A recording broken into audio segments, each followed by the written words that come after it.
Hormone disrupting chemicals. ఇది regular గా reels లోను YouTube లోను చూస్తున్నాం. అసలు అంటే ఏంటి, ఎందుకు డిస్రప్ట్ అవుతాయి మన హార్మోన్స్, దాని గురించి తెలుసుకుందాం. This is doctor Kavya, fertility expert. General గా మన బాడీలో హార్మోన్స్ అనేవి చక్కగా బ్యాలెన్స్డ్ గా ఉంటాయి. అంటిల్ అన్లెస్ మనం దాన్ని ఇంబ్యాలెన్స్ చేస్తే తప్ప బ్యాలెన్స్ ఏమీ తప్పదు. ఎందుకు ఇంబ్యాలెన్స్ అవుతుంది అంటే మెయిన్ మన ఫుడ్ హ్యాబిట్స్.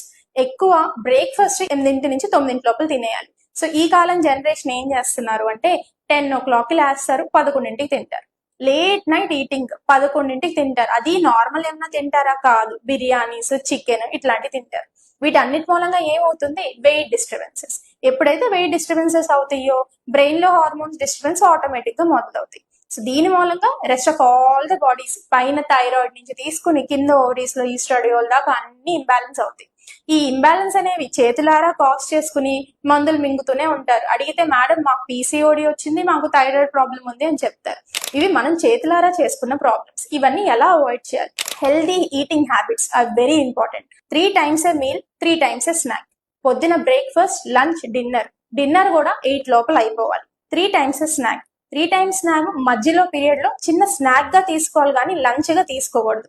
వీటి గురించి నెక్స్ట్ వీడియోలో తెలుసుకుందాం. Thank you.